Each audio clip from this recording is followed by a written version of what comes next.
Uttaranchal University, Dehradun, NAC A+ accredited university. నీ age ఎంత ఇప్పుడు? 25 అక్క. ఇంక చాలా చిన్నదానివి కదా, 25 చాలా చిన్న ఏజ్. ఈ లోపు ఒక మ్యారేజ్ అయిపోయి మళ్ళీ ఇంత ప్రాబ్లం అయ్యి డివోర్స్కి ఏమైనా అప్లై చేశారా మీరు? అప్లై చేస్తున్నాను. డివోర్స్కి అప్లై చేశారు. ఇంకా మళ్ళీ అతను బ్యాక్కి వచ్చే ఛాన్స్ లేదు ఇంకా? లేదు, ఉండుంటే ఎప్పుడో వచ్చేసాడని నేను అనుకుంటున్నాను. ఎందుకంటే ఆల్మోస్ట్ 9 months అవుతుంది. దానికి ముందే నాకు ఫస్ట్ మంత్ అంటే సెకండ్ మంత్ నుంచి మమ్మీ వాళ్ళు ఉన్నారు. 1.5 year అవుతుంది అక్క వదిలేసి. ఇప్పటి వరకు వాళ్ళ సైడ్ నుంచి అసలు ఎటువంటి రెస్పాన్స్ లేదు మనకి.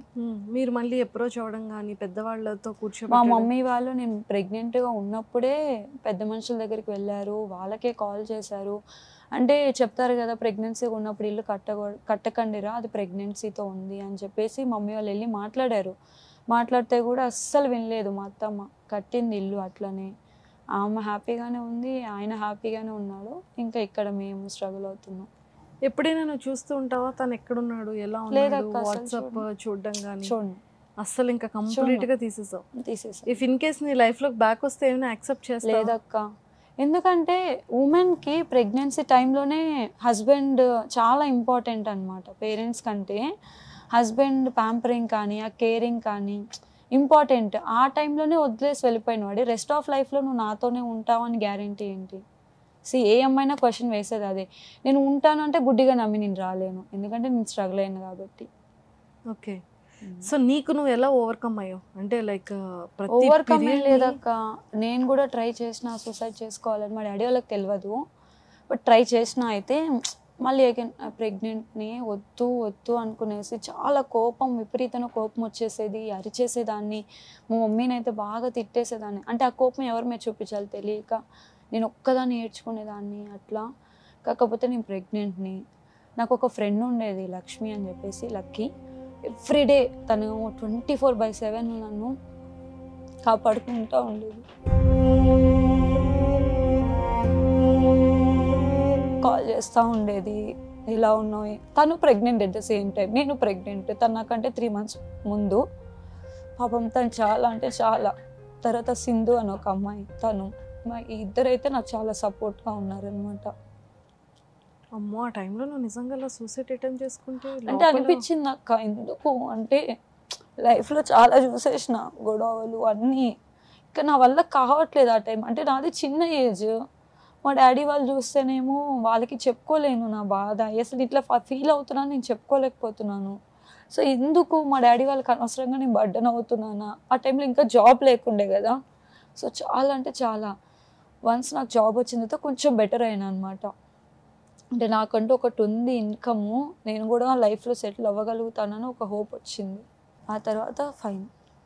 ఇప్పుడైతే అప్పుడప్పుడు బాధ అవుతుంది, కానీ ఏంది అసలు నా లైఫ్ అంటే ఎప్పుడైనా ఏదైనా బాధ అనిపించినప్పుడు నాకు కూడా ఒక పర్సన్ ఉంటే, అంటే నా ఫ్రెండ్ వాళ్ళ హస్బెండ్స్ని చూస్తూ ఉంటాను. నాకు కూడా అట్లే ఉండుంటే బాగుండేదేమో, నాకు కూడా బాధ వేసినప్పుడు పక్క నుండి ఏం కాదు అని సర్ది చెప్తే బాగుండేమో అనిపిస్తుంది. But fine. ఇంకొచ్చి ఒక్క 2-3 years అయిపోతే ఇంకా నీ పక్కన బుజ్జిగాడే ఉంటాడు కదా. ఇద్దరం కలిసి రీల్స్ చేసుకుంటూ గెస్. సో ఇప్పుడు అంటే లైక్ నీ పెయిన్ ఏంట్రా? అంటే నీకు ఏం చేయాలని ఉంది, ఎలా వెళ్ళాలని ఉంది? వెళ్ళాలని లేదక్క, నాకేంటి అంటే ఫస్ట్ నా ఫ్రెండ్ ఉండే మెయిన్ ఏంటంటే నా కొడుక్కి మంచి లైఫ్ ఇవ్వాలి అంతే.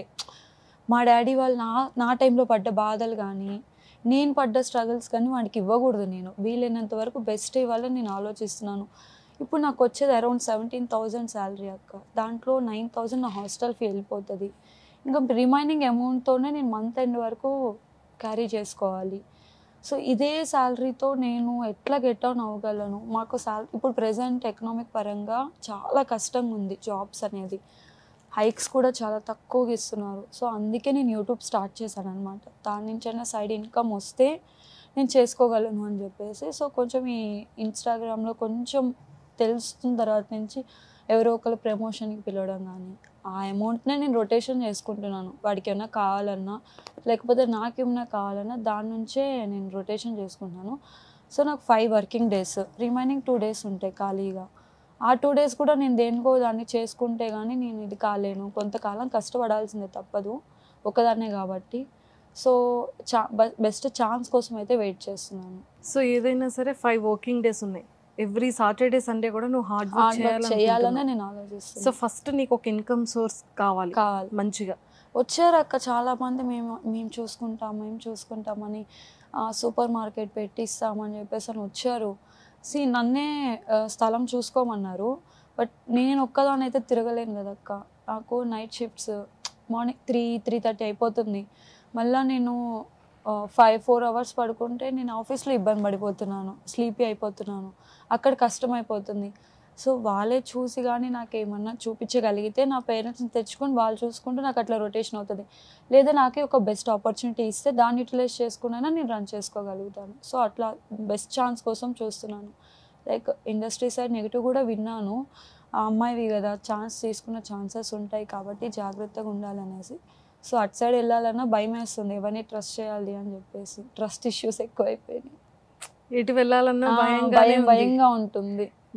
అందులో ఈ స్టోరీ విన్న తర్వాత ఎక్కువ అవకాశం తీసుకునే వాళ్ళు ఎక్కువగా ఉంటారు. ఎవరిని మనం బిలీవ్ చేయలేము, అన్నీ ఉన్న వాళ్ళకే సెక్యూర్ లేదు కదా.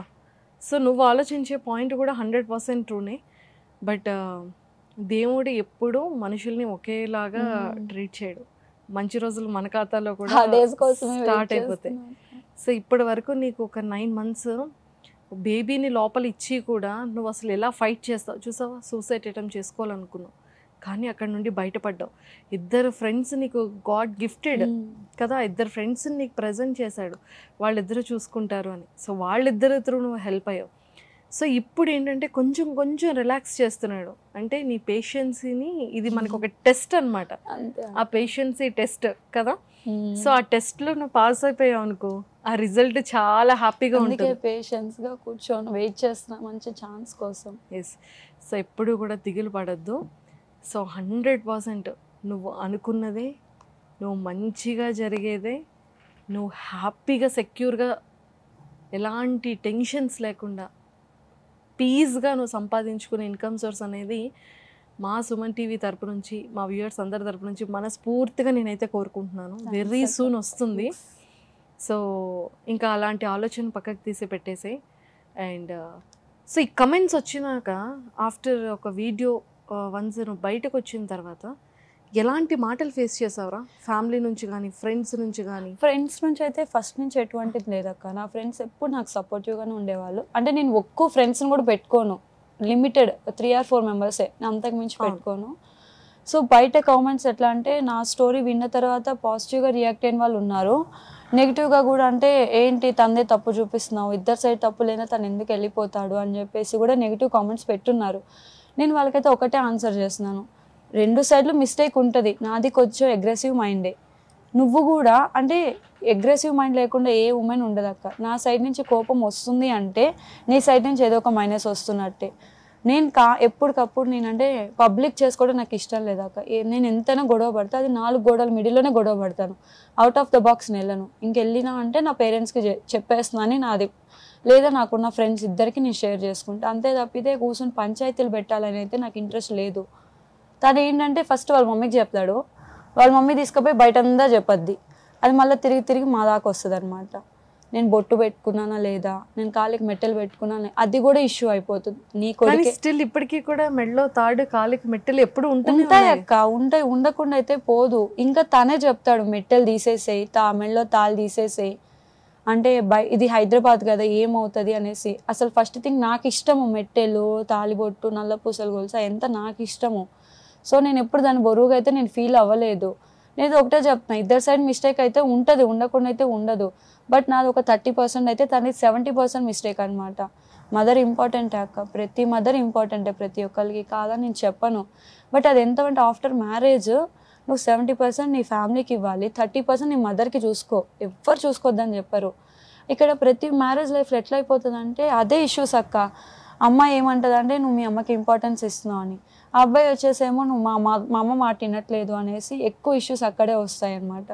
సో నేను చెప్పేది ఏంటంటే ఇక్కడ అమ్మాయిదిను వాళ్ళ అత్తది ఉండదు, మిడిల్లో అబ్బాయిది ఉంటుంది. తను మేనేజ్ చేసే దాన్ని బట్టి ఉంటుంది అనమాట ఇద్దరిలో.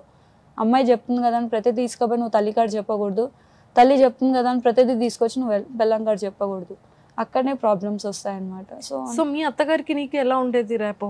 అక్క పెళ్లి కాక ముందు వరకు అసలు నన్ను తన కూతురు అన్నట్టు చూసుకునేది అసలు. అంటే మ్యారేజ్ డిస్కషన్ రానప్పుడు, మ్యారేజ్ అయిన తర్వాత కూడా అన్నయ్య నువ్వేం టెన్షన్ తీసుకోమాకు, నా కూతురులా చూసుకుంటే అది ఇదండి.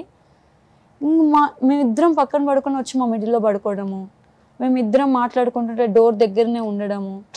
తను సింగిల్ అనమాట, వాళ్ళ హస్బెండ్ చనిపోయినారు, మా మామగారు చనిపోయారు.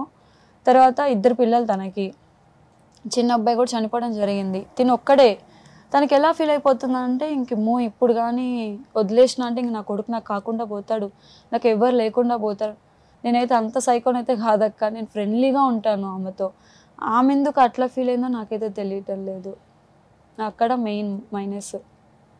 అయ్యో ఆమె అట్లా ఫీల్ అయింది. ఆ ఇన్సెక్యూర్తో ఒక లైఫ్ పోగొట్టేసింది.